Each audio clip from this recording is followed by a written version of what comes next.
Hello दोस्तों, स्वागत है एक बार फिर से हमारे इस चैनल में। आज हम पढ़ेंगे उर्दू पेडागोजी के कुछ अहम सवालात। उम्मीद है कि आप गौर से पढ़ेंगे और ध्यान से सुनेंगे और समझेंगे। अगर आप हमारे चैनल पर नए हैं तो चैनल को सब्सक्राइब कर लें और दोस्तों के साथ इसको शेयर कर दें, और जिसके पास उर्दू सब्जेक्ट हो उस तक इस वीडियो को शेयर कर दें। तो चलिए बिना किसी ताख़ीर के शुरू करते हैं आज का सबक, आज के सवालात। तो दोस्तों, आज का पहला सवाल है, खामोश ख्वानी से एक अल्फाज का ज़ख़ीरा घटता है और तलफ़्फ़ुज़ सही होता है। 2 मखरज सही होता है। 3 मुअल्लिम को बार बार टोकना नहीं पड़ता। 4 अल्फाज का ज़ख़ीरा बढ़ता है। दोस्तों, सवाल को समझिए। सवाल आसान है। सवाल में कह रहा है खामोश ख्वानी यानी चुपचाप पढ़ना, मौन वाचन करना। मौन वाचन करने से क्या होता है? क्या अल्फाज का ज़ख़ीरा घटता है और तलफ़्फ़ुज़ सही होता है? ये जवाब इसका सही नहीं होगा, क्योंकि जब मौन वाचन करेगा, बिना आवाज़ के पढ़ेगा तो तलफ़्फ़ुज़ तो अदा होगा ही नहीं। तो पहला जवाब नहीं होगा। दूसरा है मखरज सही होता है। मखरज सही होता है। मखरज कहते हैं जहाँ से अल्फाज निकलता है, तो ये भी इसका सही जवाब नहीं होगा, क्योंकि मखरज की अदायगी होती ही नहीं है। तीसरा है मुअल्लिम को बार बार टोकना नहीं पड़ता। ये जवाब इसका सही हो जाएगा। मुअल्लिम को बार बार टोकना नहीं पड़ता। जब खामोश चुपचाप पढ़ रहा है तो मुअल्लिम को पता ही नहीं चल रहा है, मुअल्लिम को टोकने की ज़रूरत ही नहीं पड़ रही है। और चौथा भी देख लेते हैं। चौथा है अल्फाज का ज़ख़ीरा बढ़ता है। अल्फाज का ज़ख़ीरा खामोश ख्वानी से भी बढ़ता है और बुलंद ख्वानी से भी बढ़ता है। ठीक है, तो इसका सही जवाब हो जाएगा ऑप्शन 3, मुअल्लिम को बार बार टोकना नहीं पड़ता। दर्जा 4 में सानवी ज़बान पढ़ाने के लिए ज़बान से मुताल्लिक़ सवालों का इंतख़ाब करते हुए मुंदरजा ज़ेल किस बात को मलहूज़ रखना चाहिए? एक बार फिर से पढ़ लीजिए सवाल। दर्जा 4 में सानवी ज़बान पढ़ाने के लिए ज़बान से मुताल्लिक़ सवालों का इंतख़ाब करते हुए मुंदरजा ज़ेल किस बात को मलहूज़ रखना चाहिए? और आपके ऑप्शन हैं, अलिफ़ गैर वाज़ेह ज़बान का इस्तेमाल, बा सवालों का जवाब देने के लिए कितने लफ्ज़ इस्तेमाल किए जा सकते हैं, जीम मुनासबत, और दाल आराइशी ज़बान का इस्तेमाल। सवाल को आप समझ लीजिए। ये सवाल सीटेट 2014 से लिए गए हैं। इसको आप अपनी ज़बान में पहले समझ लीजिए, आसान भाषा में इसको समझ लीजिए, फिर इसका आंसर दीजिए। सवाल में ये कह रहा है, दर्जा 4 में सानवी ज़बान पढ़ाने के लिए यानी सेकंड लैंग्वेज पढ़ाने के लिए अपनी मादरी ज़बान से हटकर दूसरी ज़बान पढ़ाने के लिए ज़बान से मुताल्लिक़ सवालों का इंतख़ाब करते हुए यानी भाषा से संबंधित कुछ सवालों का चयन करते हुए किस बात को मलहूज़ रखना चाहिए, किन बातों को ध्यान में रखना चाहिए? सवाल में ये पूछ रहा है, मैं सेकंड लैंग्वेज पढ़ाते हुए ज़बान से मुताल्लिक़ ज़बान से संबंधित भाषा से संबंधित सवालों का चयन करते हुए किस बात को ध्यान में रखना चाहिए? और आपके ऑप्शन हैं, गैर वाज़ेह ज़बान का इस्तेमाल, मतलब ऐसी ज़बान जो वाज़ेह ना हो, साफ़ सुथरी ना हो, क्लियर ना हो, स्पष्ट ना हो, तो ये सवाल तो हो ही नहीं सकता। बा सवालों का जवाब देने के लिए कितने लफ्ज़ इस्तेमाल किए जा सकते हैं, जीम मुनासबत। मुनासबत का मतलब होता है जोड़, ताल्लुक़। मुनासबत का मतलब होता है एक चीज़ को दूसरे चीज़ के साथ जोड़ना, रब्त पैदा करना। और दाल आपका ऑप्शन है आराइशी ज़बान का इस्तेमाल। आराइश का मतलब होता है सजावट, डेकोरेशन। तो अब आप बताइए इसका सही आंसर आपके हिसाब से क्या है? क्या गैर वाज़ेह ज़बान का इस्तेमाल होगा? जी नहीं। क्या सवालों का जवाब देने के लिए लफ्ज़ों पे कोई बाउंडेशन लगाई जाएगी कि कितने लफ्ज़ों में जवाब देना है, कितने लफ्ज़ों में जवाब नहीं देना है? जी नहीं। मुनासबत इसका सही आंसर हो जाएगा। तो सेकंड लैंग्वेज में जो सवालों का इंतख़ाब किया जाएगा, इंतख़ाब करते हुए मुनासबत जो आपकी फ़र्स्ट लैंग्वेज है उससे मुनासबत का ख़याल रखा जाएगा। अगला सवाल है, इमला लिखाने का मकसद है। इमला लिखाने का मकसद है यानी उद्देश्य क्या है इमला लिखाने का? तरीक़े गुफ्तगू को दिलचस्प बनाना, 2 सेहत और रवानी के साथ लिखने की मशक़ कराना, 3 तरीक़े तदरीस को मुअस्सर बनाना, 4 ख़त नवीसी की सलाहियत पैदा करना। दोस्तों सवाल में पूछ रहा है कि इमला लिखाते हैं हम, तो इमला लिखाने का मकसद क्या होता है, क्यों लिखाते हैं। और आपके ऑप्शन है तरीक़े गुफ्तगू को ज़्यादा दिलचस्प बनाना, गुफ्तगू के तरीके को यानी बोलने के तरीके को ज़्यादा दिलचस्प बनाना। क्या इमला में बोलने के तरीके को दिलचस्प बनाया जाता है? बोलने से क्या मतलब होता है इमला का? तो इसका पहला जवाब नहीं होगा, पहला ऑप्शन सही नहीं होगा। दूसरा है सेहत और रवानी के साथ लिखने की मशक कराना, ये ऑप्शन इसका सही हो जाएगा, यानी अल्फाज की दुरुस्तगी और तेज़ी से लिखने की मशक कराना होता है इमले का मकसद। ठीक है, तीसरा और चौथा भी नहीं होगा, क्योंकि तरीक़ा तदरीस को मुयस्सर बनाना ये उस्ताद की एक्टिविटी पर मुश्तमिल होता है। और चौथा है ख़त नवीसी की सलाहियत, इमला लिखाने का मकसद सिर्फ ख़त नवीसी को अच्छा करना नहीं होता, ख़त नवीसी की सलाहियत पैदा करना नहीं होती है, बल्कि सेहत और रवानगी के साथ लिखने की मशक कराना होता है। तो इसका सही जवाब हो जाएगा ऑप्शन 2। तो दोस्तों अगला सवाल है, लिखने या बोलने के दौरान तलबा बाज़ लफ्ज़ों के दुरुस्त इस्तेमाल और उनके माना जानने में दुश्वारी महसूस करते हैं। इस सूरत हाल को दुरुस्त करने के लिए क्या करना होगा? ऑप्शन 1, बोलने और लिखने की मशक के लिए ज़ायद क्लास लेनी चाहिए। 2, गलतियों की निशानदेही करके इस्लाहात की जांच करनी चाहिए। 3, तलबा की तवज्जो बुनियादी अल्फाज और उनसे ताल्लुक़ रखने वाले लफ्ज़ों की तरफ मबजूल करानी चाहिए। 4, तलबा को लफ्ज़ों के माना बताने चाहिए ताकि वो उन्हें याद और इस्तेमाल कर सकें।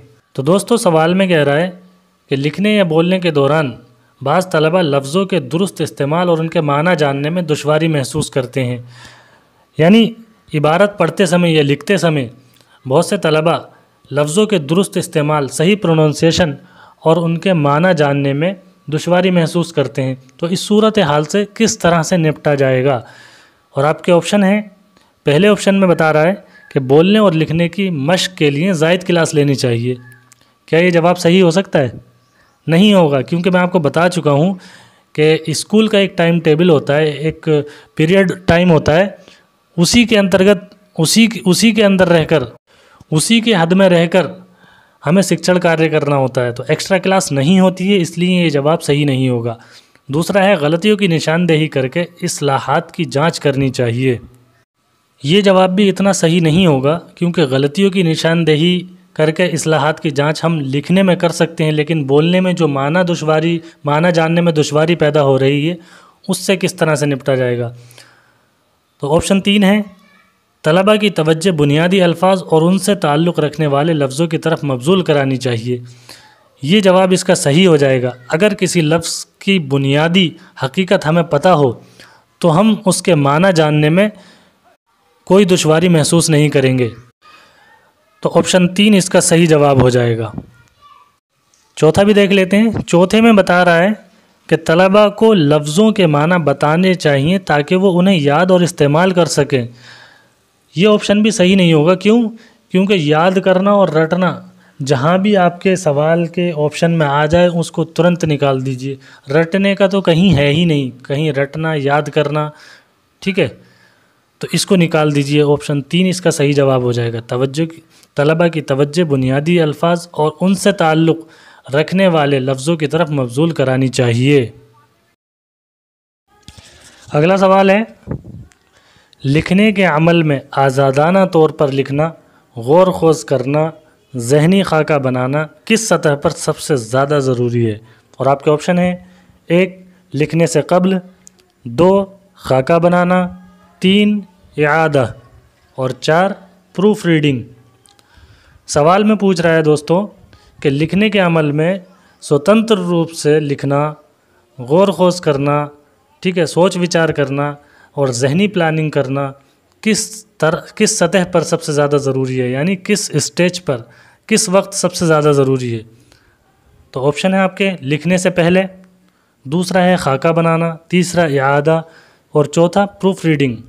जब सवाल में ये पूछ रहा है कि किस सतह पर ज़रूरी है, कौन से स्टेज पर, यानी कब बनाना चाहिए, ये सब चीज़ें कब करनी चाहिए, और ऑप्शन में आप देखिए कि खाका बनाना, इआदा करना, प्रूफ रीडिंग करना, ये 3 ऑप्शन सवाल से मैच कर ही नहीं रहे, बल्कि सवाल से जो कुछ मैच कर रहा है वो सवाल नंबर 1 कर रहा है, लिखने से कब्ल। कब करना है? लिखने से पहले। ठीक है, तो इसका सही जवाब हो जाएगा ऑप्शन 1। ठीक है, तो दोस्तों अगला सवाल है, क्लासरूम में किसी मतन, ग्राफिक्स, एनिमेशन और आवाज़ में बाहमी रब्त पैदा करने के अमल से मुराद है। ऑप्शन है आपके, पहला ऑप्शन है मतन की वजाहती पेशकश, 2 मल्टीमीडिया, 3 तदरीस में मदद देने वाली वजाहती पेशकश और 4 ख़ुद तालीमी से मुताल्लिक़। दोस्तों सवाल को समझिए, सवाल में क्या कहना चाह रहा है, सवाल में क्या पूछ रहा है। कोई क्लासरूम है, क्लासरूम ऐसी चल रही है जिसमें मतन यानी इबारत, ग्राफिक्स, चित्र वगैरह, एनिमेशन, हरकत व सकनात, ठीक है, और आवाज़ में एक साथ ताल्लुक़ है। इन सब चीज़ों का ताल्लुक़ एक साथ है। कोई क्लास ऐसी चल रही है तो उसको आप क्या नाम देंगे, सवाल में ये पूछ रहा है। मिसाल के तौर पर मैं आपको एक मिसाल देता हूँ जिससे कि सवाल को समझना और आसान हो जाएगा।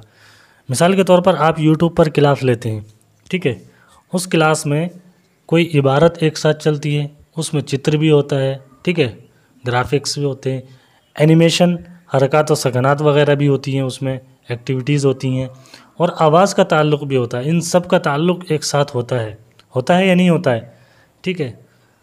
तो अगर ऐसा है तो इस चीज़ को आप क्या नाम देंगे? जाहिर सी बात है मल्टीमीडिया। तो इसका सही जवाब हो जाएगा ऑप्शन 2। और मतन की वजाहती पेशकश अन्य 3, ये जवाब इसके सही नहीं होंगे। इसका सही जवाब हो जाएगा मल्टीमीडिया। अगला सवाल है, सुनने की महारतों की जांच के लिए टीचर ने एक सरगर्मी बनाई, उसकी जांच किस बुनियाद पर हो सकती है? और आपके ऑप्शन हैं, 1 तलबा के ज़रिए तस्वीर की सूरतगरी, 2 एक छोटी फिल्म देखकर उस पर तबसरा करना, 3 ऑडियो रिकॉर्डिंग की बुनियाद पर जदवल साजी मुकम्मल करना, 4 बुलंद आवाज़ से मतन पढ़वाकर जांच करना। दोस्तों सवाल में कह रहा है कि सुनने की महारतों की जांच के लिए टीचर ने एक सरगर्मी बनाई, एक प्लानिंग बनाई। तो सुनने की महारतों की जांच के लिए किस बुनियाद पर, किस तरीके से वो अच्छी जांच कर सकता है? पहला ऑप्शन है तलबा के ज़रिए तस्वीर की सूरतगरी, यानी किसी चित्र के माध्यम से तलबा के सुनने की महारतों की जांच करे। दूसरा है एक छोटी फिल्म देखकर उस पर तबसरा करे, एक छोटी सी फिल्म देखकर उस पर चर्चा करे, ठीक है। तीसरा है ऑडियो रिकॉर्डिंग की बुनियाद पर जदवल साजी मुकम्मल करना, यानी ऑडियो रिकॉर्डिंग की बुनियाद पर एक खानेदार चार्ट जिसमें कॉलम्स हों उसको मुकम्मल करना, ठीक है। चौथा है बुलंद आवाज़ से मतन पढ़वाकर जांच करना। तो दोस्तों इसका सही जवाब होगा ऑप्शन 3, ऑडियो रिकॉर्डिंग की बुनियाद पर एक फहरिस्त बनाएं जिसके ज़रिए से सुनने की महारतों की जांच आसानी से हो सकती है। तो ऑप्शन 3 इसका सही जवाब होगा। अगला सवाल है, ज़बान सीखने के ताल्लुक़ से लुग़वी नशोनुमा, लेक्सिकल डेवलपमेंट से क्या मुराद है? और आपके ऑप्शन हैं, 1 समाजी, ज़ाती वग़ैरह नौइयत के अल्फाज सीखने से, 2 ज़बान सीखने की तरगीब से, 3 क़वाइद सीखने के एक मरहले से, 4 नहवी साख्त की तफ़हीम से।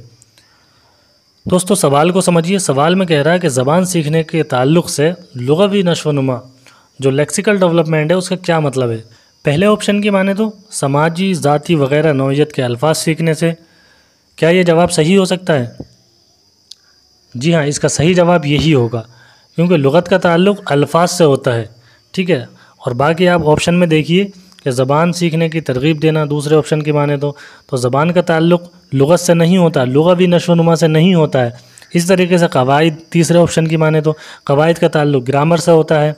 चौथे ऑप्शन की माने तो नहवी साख्त की तफ़हीम, नहवी साख्त की तफ़हीम का ताल्लुक़ होता है तरकीब से और एराब वग़ैरह से होता है, ठीक है। तो अल्फाज का ताल्लुक़ होता है लुग़त से। तो लुग़वी नशोनुमा से मुराद है समाजी, ज़ाती वग़ैरह नौइयत के अल्फाज सीखने से। तो इसका सही जवाब ऑप्शन 1 हो जाएगा। तो दोस्तों ये थी हमारी आज की क्लास। आज का वीडियो यहीं पर समाप्त करते हैं। वीडियो कैसा लगा, आपको समझ आया या नहीं आया, कमेंट करके ज़रूर बताइए। अगर आपको अच्छा लगा हो, वीडियो अच्छा लगा हो तो दिल से लाइक करिए, कमेंट करिए और ज़्यादा से ज़्यादा इसको शेयर करिए। मिलते हैं नेक्स्ट वीडियो में। अल्लाह हाफिज़।